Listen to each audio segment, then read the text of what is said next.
বন্ধুরা, ইতিমধ্যে আপনাদের মধ্যে অনেকে হয়তো জেজু এয়ারের ভয়াবহ দুর্ঘটনার কথা শুনেছেন। 2024 সালের 29শে ডিসেম্বর থাইল্যান্ডের সুবর্ণভূমি এয়ারপোর্টে বোয়িং 737-এর একটা প্লেন টেক অফের জন্য প্রস্তুতি নিচ্ছিল। সেই সময় এয়ারপোর্টে প্লেনটার ইন্সপেকশন করা হয়। ক্রু মেম্বারদের তরফে জানানো হয় যে সব কিছু ঠিক আছে।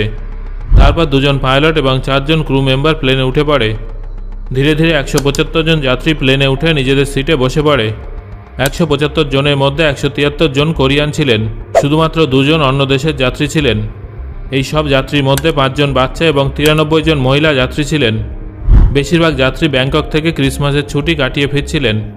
ক্যাপ্টেনের কাছে প্রায় 6820 ঘন্টার ফ্লাইট আওয়ারের অভিজ্ঞতা ছিল।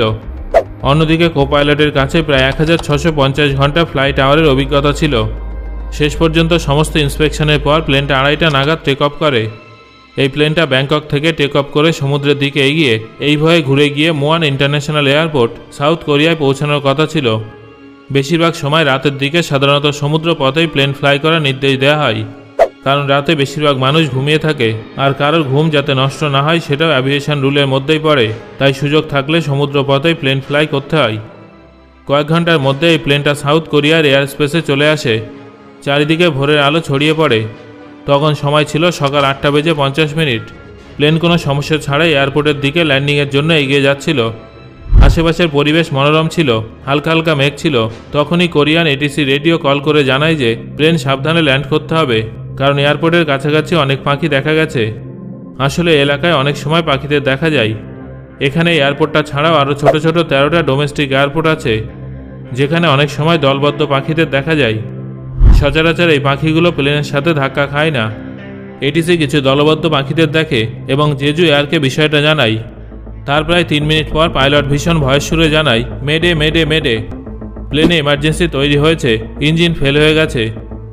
এটিসি যখনই মেডে শব্দটা শুনতে পায়, এটিসি সবকিছু ভুলে গিয়ে শুধুমাত্র সেই প্লেনটার দিকেই ফোকাস করে যেখান থেকে মেডে কল আসে, কারণ মেডে মানে বাঁচাও নয়তো মরে যাব। এটিসি দ্রুত এয়ারপোর্টে হাই অ্যালার্ট জারি করে দেয়। দমকল কর্মী, অ্যাম্বুলেন্স, উদ্ধারকারী টিম সবাই ঘটনাস্থলে পৌঁছে যায়। সেই সময় প্লেনটা ধীরে ধীরে একটা ইঞ্জিনের সাহায্যে নিচে নামতে থাকে, কিন্তু প্লেনে আরও কিছু সমস্যা দেখা দেয়। পাইলট ল্যান্ডিং গিয়ার ডাউন করলেও ল্যান্ডিং গিয়ার নিচের দিকে যাচ্ছিল না। অন্যদিকে প্লেনটা ক্রমশ রানওয়ের দিকে এগিয়ে যাচ্ছিল। শেষ পর্যন্ত পাইলট গো অ্যারাউন্ডের সিদ্ধান্ত নেয় এবং ল্যান্ডিং প্রসেস থামিয়ে প্লেনটাকে সামনে নিয়ে গিয়ে পুনরায় প্লেনটাকে ঘুরিয়ে বিপরীত দিক থেকে প্লেনটাকে ল্যান্ড করার পরিকল্পনা করেন। সেই সময় তিনি একটানা ল্যান্ডিং গিয়ার ডাউন করার চেষ্টা করছিলেন, কিন্তু দুর্ভাগ্যবশত প্লেনের চাকা খোলেনি, যার ফলে প্লেনটা বেলি ল্যান্ডিং করে। প্লেনের ইঞ্জিন ফুয়েললেসভাবে রানওয়ের দিকে এগিয়ে যায়।